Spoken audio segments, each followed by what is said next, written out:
Hello दोस्तों, स्वागत है आपका आरके एंड आरजे क्लासेस में। दोस्तों, आज आपके लिए लेकर आए हैं मनोविज्ञान प्रैक्टिस सेट 4, जो काफ़ी महत्वपूर्ण है। दोस्तों, यदि आपने प्रैक्टिस सेट 1, 2 और 3 नहीं देखा है तो लिंक डिस्क्रिप्शन में दिया गया है, आप वहां से देख सकते हैं। और एक लिंक ऊपर आइकन में भी आ रहा होगा। दोस्तों, शुरू करते हैं आज का प्रैक्टिस सेट। दोस्तों, आज का पहला प्रश्न है, प्रायः शिक्षार्थियों की त्रुटियां की ओर संकेत करती हैं। ए, शिक्षार्थियों के सामाजिक आर्थिक स्तर। बी, वे कैसे सीखते हैं। सी, यांत्रिक अभ्यास की आवश्यकता। डी, सीखने की अनुपस्थिति। तो दोस्तों, इस प्रश्न का राइट आंसर होगा सी, यांत्रिक अभ्यास की आवश्यकता। दोस्तों, हम आपको बता दें, अभ्यास के द्वारा उद्दीपक तथा अनुक्रिया का संबंध मजबूत होता है। अभ्यास रोक देने पर संबंध कमजोर पड़ने लगता है तथा छात्रों की त्रुटियां करने लगते हैं तथा अधिगम प्रक्रिया को त्रुटि रहित बनाने के लिए यांत्रिक अभ्यास की आवश्यकता होती है, जो काफ़ी महत्वपूर्ण है। दोस्तों, हमारा अगला प्रश्न है, जिन बालकों की बुद्धिलब्धि है साधारणतः उन्हें मानसिक न्यूनता ग्रसित की श्रेणी में रखते हैं। तो दोस्तों, ए है 7 से कम, 70 से कम। बी 70 से ऊपर। सी 80 से 100 के बीच। डी इनमें से कोई नहीं। तो दोस्तों, इस प्रश्न का राइट आंसर होगा ए 70 से कम। ए 70 से कम। 70 से कम बुद्धिलब्धि के बालकों को साधारणतः मानसिक न्यूनता ग्रसित की श्रेणी में रखा जाता है। हमारा अगला प्रश्न है, निम्नलिखित में से कौन एक व्यक्ति की बुद्धि परीक्षण है। A Bhatia battery. B TGI। C Wechsler बुद्धि परीक्षण। डी ए सी दोनों। तो दोस्तों, इस प्रश्न का राइट आंसर होगा डी ए सी दोनों। ए सी दोनों। दोस्तों, व्यक्तिगत बुद्धि परीक्षणों को एक समय केवल एक ही व्यक्ति पर प्रशासित किया जाता है। अगला प्रश्न है, सीखने की प्रक्रिया में विद्यार्थी द्वारा की गई त्रुटियों के संबंध में आपकी दृष्टि में निम्न में से कौन सा कथन सर्वोत्तम है। ए, विद्यार्थी को कभी भी त्रुटियां नहीं करनी चाहिए। बी, त्रुटियां अधिगम प्रक्रिया का भाग हैं। सी, विद्यार्थी की लापरवाही के कारण त्रुटियां होती हैं। डी, कभी कभी विद्यार्थी त्रुटियां कर सकता है। तो दोस्तों, इस प्रश्न का राइट आंसर होगा बी, त्रुटियां अधिगम प्रक्रिया का एक भाग है। दोस्तों, सीखने की प्रक्रिया में विद्यार्थियों द्वारा की जाने वाली त्रुटियां अधिगम प्रक्रिया का एक महत्वपूर्ण भाग है, जिससे छात्र सीखते रहते हैं। अगला प्रश्न है, बच्चों का मूल्यांकन होना चाहिए। ए, बोर्ड परीक्षा द्वारा। बी, सतत एवं व्यापक मूल्यांकन द्वारा। सी, गृह परीक्षा द्वारा। डी, लिखित एवं मौखिक परीक्षा द्वारा। दोस्तों, इस प्रश्न का राइट आंसर होगा बी, सतत एवं व्यापक मूल्यांकन द्वारा। दोस्तों, हम आपको बता दें, बच्चों का मूल्यांकन सतत एवं व्यापक मूल्यांकन द्वारा होना चाहिए, क्योंकि इसके माध्यम से एक शिक्षक छात्र की शैक्षिक उपलब्धि का पता लगता है, साथ ही छात्र की कमजोरियों का पता लगाकर उनका निदान किया जा सकता है। अगला प्रश्न है, एक शिक्षिका पाठ्यपुस्तक और फल सब्जियों के कुछ चित्रों का प्रयोग करती है और अपने विद्यार्थियों से चर्चा करती है। विद्यार्थी इस जानकारी को अपने पूर्व ज्ञान से जोड़ते हैं और पोषण की संकल्पना को सीखते हैं। यह उपागम पर आधारित है। ए, ज्ञान के निर्माण। बी, अधिगम के शास्त्रीय अनुबंधन। सी, पुनर्बलन के सिद्धांत। डी, अधिगम के सक्रिय अनुबंधन। दोस्तों, इस प्रश्न का राइट आंसर होगा ए, ज्ञान के निर्माण। दोस्तों, शिक्षिका दृश्य सामग्री की सहायता से शिक्षण को विद्यार्थी के पूर्व ज्ञान से जोड़ रही है तथा उनके अनुभवों के आधार पर पोषण की संकल्पना को सिखा रही है, जिससे विद्यार्थी में ज्ञान का निर्माण हो रहा है। अगला प्रश्न है, सीखने के लिए आकलन निम्नलिखित का ध्यान है सिवाय ए विद्यार्थियों की आवश्यकताएं, बी विद्यार्थियों की त्रुटियां, सी विद्यार्थियों की अधिगम शैलियां, डी विद्यार्थियों की क्षमताएं। दोस्तों, इस प्रश्न का राइट आंसर होगा ए विद्यार्थियों की आवश्यकताएं। ए विद्यार्थियों की आवश्यकताएं। दोस्तों, विद्यार्थियों की आवश्यकताओं को छोड़कर अन्य सभी सीखने के लिए आकलन का ध्यान है। विद्यार्थियों की दैनिक त्रुटियां अधिगम शैलियों तथा क्षमताओं के मध्य से अधिगम की अच्छा आकलन हो सकता है। अगला प्रश्न है, विद्यालय आधारित आकलन ए शिक्षार्थियों और शिक्षकों को अगंभीर और लापरवाह बनाता है, बी शिक्षा बोर्ड की जवाबदेही कम कर देता है, सी सार्वभौमिक राष्ट्रीय मानकों की प्राप्ति में बाधा उत्पन्न करता है, डी परिचित वातावरण में अधिक सीखने में सभी विद्यार्थियों की मदद करता है। तो दोस्तों, इस प्रश्न का राइट आंसर होगा डी परिचित वातावरण में अधिक सीखने में सभी शिक्षार्थियों की मदद करता है। दोस्तों, हम आपको बता दें, शिक्षण प्रक्रिया तथा सीखने की क्रिया से उत्पन्न अनुभवों की उपयोगिता के विषय में निर्णय देने अर्थात परिचित वातावरण में अधिक सीखने में सभी शिक्षार्थियों की मदद करना विद्यालय आधारित आकलन का मुख्य उद्देश्य होता है। अगला प्रश्न है, शिक्षार्थियों में व्यक्ति विभिन्नताओं को संबोधित करने के लिए एक विद्यालय किस प्रकार का सहयोग उपलब्ध करवा सकता है? ए सभी विद्यार्थियों के लिए समान स्तर की पाठ्यचर्या का अनुगमन करना, बी बाल केंद्रित पाठ्यचर्या का पालन करना और शिक्षार्थियों को सीखने के अनेक अवसर उपलब्ध कराना, सी शिक्षार्थियों में व्यक्तिगत विभिन्नताओं को समाप्त करने के लिए हर संभव उपाय करना, डी धीमी गति से सीखने वाले शिक्षार्थियों को विशेष विद्यालयों में भेजना। तो दोस्तों, इस प्रश्न का राइट आंसर होगा बी बाल केंद्रित पाठ्यचर्या का पालन करना और शिक्षार्थियों को सीखने के अनेक अवसर उपलब्ध कराना। दोस्तों, संपूर्ण व्यक्तित्व का कोई भी पहलू जिसका मापन किया जा सकता है व्यक्ति भिन्नताओं को संबोधित करता है।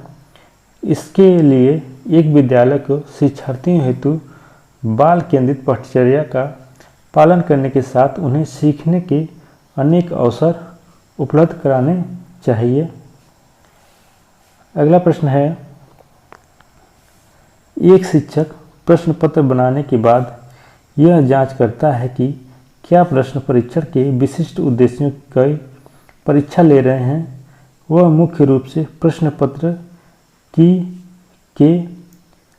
बारे में चिंतन है। ए वैधता, बी संपूर्ण विषय वस्तु को शामिल करने, सी प्रश्नों के प्रकार, डी विश्वसनीयता। दोस्तों, इस प्रश्न का राइट आंसर होगा बी संपूर्ण विषय वस्तु को शामिल करने। अगला प्रश्न है, एक शिक्षिका की कक्षा में कुछ शारीरिक विकलांगता वाले बच्चे हैं। निम्नलिखित में से इसके लिए क्या कहना सबसे उचित होगा। ए पोलियोग्रस्त बच्चे अब एक गाना प्रस्तुत करेंगे। बी पहिया कुर्सी वाले बच्चे हाल में जाने के लिए अपने समवयस्क साथी बच्चों से मदद ले सकते हैं। सी शारीरिक रूप से असुविधाग्रस्त बच्चे कक्षा में ही कोई वैकल्पिक गतिविधि कर सकते हैं। डी मोहन खेल के मैदान में जाने के लिए आप अपनी बैसाखियों का प्रयोग क्यों नहीं करते। तो दोस्तों, इस प्रश्न का राइट आंसर होगा सी शारीरिक रूप से असुविधाग्रस्त बच्चे कक्षा में ही कोई वैकल्पिक गतिविधि कर सकते हैं। अगला प्रश्न है, सीखने की तत्परता की ओर संकेत करती है। ए थांडाई का तत्परता का नियम, बी शिक्षार्थियों का सामान्य योग्यता स्तर, सी सीखने के सातत्य में शिक्षार्थियों का वर्तमान संज्ञानात्मक स्तर, डी सीखने के कार्य की प्रकृति को संतुष्ट करने। तो दोस्तों इस प्रश्न का राइट आंसर होगा सी सीखने की सातत्य में शिक्षार्थियों का वर्तमान संज्ञानात्मक स्तर। तो दोस्तों सीखने की तत्परता सीखने के सातत्य में शिक्षार्थियों के वर्तमान संज्ञानात्मक स्तर की ओर संकेत करती है। यदि कोई व्यक्ति किसी कार्य को सीखने के लिए तत्पर है तो या नहीं होता है तो उस कार्य को करने में वह तनाव महसूस करता है। अगला प्रश्न है, सतत और व्यापक मूल्यांकन पर बल देता है। ए बोर्ड परीक्षाओं की अनावश्यकता पर, बी सीखने की सुनिश्चित करने के लिए व्यापक स्केल पर निरंतर परीक्षण, सी सीखने को किस प्रकार अवलोकित रिकॉर्ड और सुधारा जाए इस पर, डी शिक्षण के साथ परीक्षाओं का सामंजस्य। तो दोस्तों इस प्रश्न का राइट आंसर होगा सी सीखने को किस प्रकार अवलोकित रिकॉर्ड और सुधारा जाए इस पर। दोस्तों हमारा अगला प्रश्न है, प्रतिभाशाली शिक्षार्थी को ए अधिगम निर्योग नहीं कर सकते, बी सहयोग की आवश्यकता होती है जो सामान्यतः विद्यालयों द्वारा उपलब्ध नहीं कराए जाते, सी शिक्षक के बिना अपने अध्ययन को व्यवस्थित कर लेते हैं, डी अन्य शिक्षार्थियों के लिए अच्छे मॉडल बन सकते हैं। दोस्तों इस प्रश्न का राइट आंसर होगा बी ऐसे सहयोग की आवश्यकता होती है जो सामान्यतः विद्यालयों द्वारा उपलब्ध नहीं कराए जाते। दोस्तों हम आपको बता दें कि प्रतिभाशाली शिक्षार्थी शारीरिक गठन, सामाजिक समायोजन, व्यक्तित्व के लक्षण, विद्यालयी उपलब्धि आदि में सामान्य बालकों में अधिक श्रेष्ठ होते हैं। ऐसे विद्यार्थियों को उन सहयोगों की आवश्यकता होती है जो सामान्यतः विद्यालय द्वारा उपलब्ध नहीं कराए जाते। अगला प्रश्न है, बच्चे के विकास में आनुवंशिकता और वातावरण की भूमिका के बारे में निम्नलिखित में से कौन सा सत्य है। ए आनुवंशिकता और वातावरण दोनों एक बच्चे के विकास में 50-50% योगदान रखते हैं। बी समवयस्कों और पितृेक का सापेक्ष योगदान योगात्मक नहीं होता। सी आनुवंशिकता और वातावरण एक साथ परिचालित नहीं होते।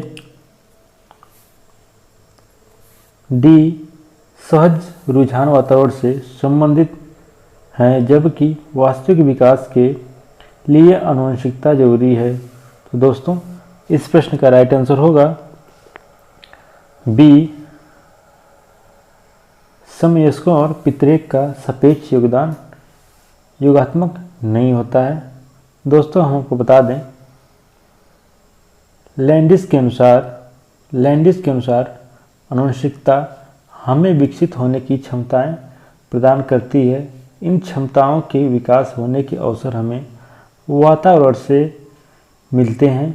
आनुवंशिकता हमें कार्यशील पूंजी देती है और परिस्थितियां हमें इसको निवेश करने के लिए अवसर प्रदान करती है। दोस्तों अगला प्रश्न है, एक समावेशी विद्यालय ए शिक्षार्थियों की नियोग्यता के अनुसार उनकी सीखने की आवश्यकताओं को निर्धारित करता है। बी शिक्षार्थियों की क्षमताओं की परवाह किए बिना सभी की अधिगम परिणामों को सुधारने के लिए प्रतिबद्ध होता है। सी शिक्षार्थियों के मध्य अंतर करता है और विशेष रूप से सक्षम बच्चों के लिए कम चुनौतीपूर्ण उपलब्धि लक्ष्य निर्धारित करता है। डी विशेष रूप से योग्य शिक्षार्थियों के अधिगम परिणामों को सुधारने के लिए विशिष्ट रूप से प्रतिबद्ध होता है। दोस्तों, इस प्रश्न का राइट आंसर होगा बी, शिक्षार्थियों की क्षमताओं की परवाह किए बिना सभी के अधिगम परिणामों को सुधारने के लिए प्रतिबद्ध होता है। दोस्तों, समावेशी शिक्षा के अंतर्गत सामान्य बालकों को विशिष्ट आवश्यकता वाले बालकों के साथ शिक्षा के समान अवसर प्रदान किए जाते हैं, जो कि एक समावेशी विद्यालय शिक्षार्थियों की क्षमताओं की परवाह किए बिना सभी के अधिगम परिणामों को सुधारने के लिए प्रतिबद्ध होता है। अगला प्रश्न है, अधिगम नियोग्यता क्या है? ए समुचित निवेश के साथ सुधार नहीं होती। बी एक स्थिर अवस्था है। सी एक चर अवस्था है। डी जरूरी नहीं कि कार्य पद्धति की हानि करे। दोस्तों, इस प्रश्न का राइट आंसर होगा बी, एक स्थिर अवस्था है। अधिगम नियोग्यता एक स्थिर अवस्था है। दोस्तों, अधिगम नियोग्यता का तात्पर्य बालक के विकास मंदिता होना अथवा मापदंडों से अधिक समय लगने से है। विकास में मंदिता की दर के कारण ही बालक बोलने, पढ़ने आदि में कठिनाई का अनुभव करता है। यह एक चर अवस्था होता है। हमारा अगला प्रश्न है, बच्चों में सीखने और सुनने के लिए अधिगम योग्य वातावरण के लिए निम्नलिखित में से कौन उपयुक्त है? ए शिक्षार्थियों को यह छूट देना कि क्या सीखना है और कैसे सीखना है। बी एक लंबे समय के लिए निष्क्रिय रूप से सुनना। सी निरंतर गृह कार्य देते रहना। डी सीखने वाले द्वारा व्यक्तिगत कार्य करना। तो दोस्तों, इस प्रश्न का राइट आंसर होगा ए, शिक्षार्थियों को यह छूट देना कि क्या सीखना है और कैसे सीखना है। दोस्तों, बच्चे स्वयं करके जल्दी सीखते हैं, अतः बच्चों में सोचने एवं सीखने के लिए अधिगम वातावरण ऐसा होना चाहिए जिसमें वह स्वतंत्र रूप से स्वयं सोच सके तथा सीख सके। अगला प्रश्न है, गतिक कौशलों में अधिगम नियोग्यता कहलाती है। A dysphasia. B dyslexia. C dyscalculia. D dyslexia. दोस्तों, इस प्रश्न का राइट आंसर होगा बी डिस्प्रेक्सिया। B dyspraxia. दोस्तों, गतिक कौशलों में अधिगम नियोग्यता डिसलेक्सिया कहलाती है। इससे ग्रस्त बालक चलने, कूदने, उछलने, गेंद को फेंकने तथा पकड़ने में अक्षम महसूस करते हैं। दोस्तों, मेरा अगला प्रश्न है, कक्षा में जेंडर रूढ़िबद्धता से बचने के लिए एक शिक्षक को क्या चाहिए? ए लड़कों को जोखिम उठाने और निर्भीक बनने के लिए प्रोत्साहित करना। बी लड़के लड़कियों को एक साथ अपारंपरिक भूमिकाओं में रखना चाहिए। बी सी अच्छी लड़की अच्छा लड़का कहकर शिक्षार्थियों के अच्छे कार्य की सराहना करनी चाहिए। डी कुश्ती में भाग लेने के लिए लड़कियों को प्रोत्साहित करना चाहिए। दोस्तों, इस प्रश्न का राइट आंसर होगा बी लड़के लड़कियों को एक साथ अपारंपरिक भूमिकाओं में रखना चाहिए। दोस्तों, कक्षा में जेंडर रूढ़िबद्धता से बचने के लिए शिक्षक को लड़के लड़कियों को एक साथ अपारंपरिक भूमिकाओं में रखना चाहिए। अगला प्रश्न है, हावर्ड गार्डनर को बुद्धि का सिद्धांत किस पर बल देता है? ए शिक्षार्थियों में अनुबंधित कौशलों। बी सामान्य बुद्धि। सी विद्यालयों में आवश्यक समान योग्यता। डी प्रत्येक व्यक्ति की विलक्षण योग्यताओं। दोस्तों, इस प्रश्न का राइट आंसर होगा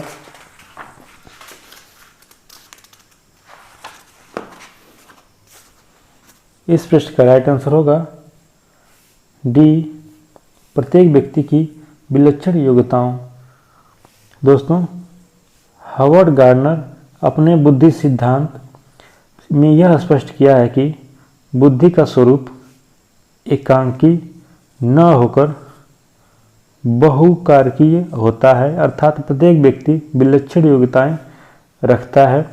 अब तक इस सिद्धांत में 9 प्रकार की बुद्धियों को जोड़ा जा चुका है। अगला प्रश्न है, समाजीकरण क्या है? ए, सामाजिक मानदंडों में परिवर्तन। बी, शिक्षक एवं पढ़ाए गए के बीच संबंध। सी, समाज के आधुनिकीकरण की प्रक्रिया। डी, समाज के मानदंडों के साथ अनुकूलन। तो दोस्तों, इस प्रश्न का राइट आंसर होगा डी, समाज के मानदंडों के साथ अनुकूलन। दोस्तों, फीचर महोदय के अनुसार समाजीकरण वह प्रक्रिया है जिसके फलस्वरूप व्यक्ति सामाजिक व्यवहार को स्वीकार करता है और उसके साथ अनुकूलन करता है। अतः समाज के मानदंडों के साथ अनुकूलन ही समाजीकरण होता है। अगला प्रश्न है, किसको अनुप्रेरित शिक्षण के एक संकेत के रूप में विवेचित किया जाता है? ए, कक्षा में अधिगम उपस्थिति। बी, शिक्षक द्वारा दिया गया उपचारात्मक कार्य। सी, विद्यार्थियों द्वारा प्रश्न पूछना। डी, कक्षा में पूर्ण निरस्तता। तो दोस्तों, इस प्रश्न का राइट आंसर होगा सी। इस प्रश्न का राइट आंसर होगा सी, विद्यार्थियों द्वारा प्रश्न पूछना। दोस्तों, किसी शिक्षण की शिक्षण प्रक्रिया में अच्छा माना जाता है जबकि शिक्षण के दौरान विद्यार्थी विषय वस्तु से संबंधित प्रश्न पूछते हैं और स्पष्ट होता है कि विद्यार्थी शिक्षण में रुचि ले रहे हैं। दोस्तों, अगला प्रश्न है, स्पीयरमैन ने बुद्धि के किस सिद्धांत का प्रतिपादन किया? ए, एक खंड का सिद्धांत। बी, 2 खंड का सिद्धांत। सी, 3 खंड का सिद्धांत। डी, बहुखंड का सिद्धांत। दोस्तों, इस प्रश्न का राइट आंसर होगा बी, 2 खंड का सिद्धांत। स्पीयरमैन ने बुद्धि के द्वितत्वीय या द्विखंड के सिद्धांत का प्रतिपादन किया था। इस सिद्धांत के अनुसार बुद्धि में 2 तत्व होते हैं, अर्थात बौद्धिक योग्यताओं के 2 वर्गों में बांटा जा सकता है। पहला है सामान्य तत्व या योग्यता, दूसरा है विशेष तत्व या योग्यता। अगला प्रश्न है, बहुशिक्षण शास्त्रीय तकनीकें, वर्गीकृत अधिगम सामग्री, बहुआकलन तकनीकें तथा परिवर्तनीय जटिलता एवं सामग्री का स्वरूप निम्नलिखित में से किससे संबंध है? ए, सार्वभौमिक अधिगम प्रारूप। बी, उपचारात्मक शिक्षण। सी, विभेदित अनुदेशन। डी, पारस्परिक शिक्षण। दोस्तों, इस प्रश्न का राइट आंसर होगा सी, विभेदित अनुदेशन। सी, विभेदित अनुदेशन। अगला प्रश्न है, बीने साइमन टेस्ट बुद्धि परीक्षण किसके लिए बनाया गया था? ए, तेज विद्यार्थियों के लिए। बी, औसत विद्यार्थियों के लिए। सी, मंदबुद्धि विद्यार्थियों के लिए। डी, उपयुक्त में से किसी के लिए नहीं। तो दोस्तों, इस प्रश्न का राइट आंसर होगा डी, उपयुक्त में से कोई नहीं। दोस्तों, आपके लिए जानना जरूरी है कि 20वीं शताब्दी में फ्रांसीसी अधिकारियों का ध्यान बड़ी संख्या में अनुत्तीर्ण होने वाले छात्रों की तरफ गया। उन्होंने इसका कारण जानने के लिए एक उप आयोग बनाया जो जानने का प्रयास किया कि फेल होने के कारण कठिन परिश्रम न करना या जन्मजात योग्यता में कमी हो। इसे पूरा करने के लिए बीने तथा साइमन ने विभिन्न मानसिक क्रियाओं को आधारित 30 प्रश्न तैयार किए। बीनेट साइमन टेस्ट कहा जाता है। यह बौद्धिक योग्यता का ज्ञान कराता है। बौद्धिक योग्यता का ज्ञान कराता है। अगला प्रश्न है, यदि एक विद्यार्थी विद्यालय में लगातार निरंतर श्रेणी प्राप्त करता है तो उसके अभिभावक को उसकी सहायता हेतु परामर्श दिया जा सकता है कि ए, वह अध्यापकों की घनिष्ठ संगति में कार्य करे, बी, मोबाइल फोन, चलचित्र, कॉमिक्स, खेल हेतु अतिरिक्त काल पर रोक लगाएं, सी, जो भली भांति शिक्षा नहीं ले पाएं उनकी जीवन संबंधी कठिनाइयों का वर्णन करें, डी, घर पर उसकी परिश्रम पूर्वक कार्य करने पर बल दें। तो दोस्तों इस प्रश्न का राइट आंसर होगा ए, वो अध्यापकों की घनिष्ठ संगति में कार्य करें। दोस्तों सामान्यतः विद्यार्थियों जीवन में लगातार उपस्थित तथा निरंतर श्रेणी प्राप्त करने में व्युत्क्रमानुपातिका का संबंध अस्वीकार किया जाता है। लगातार उपस्थिति के कारण ही विद्यार्थी अध्यापकों की संगति में रहता है और शैक्षिक लाभ प्राप्त करता है।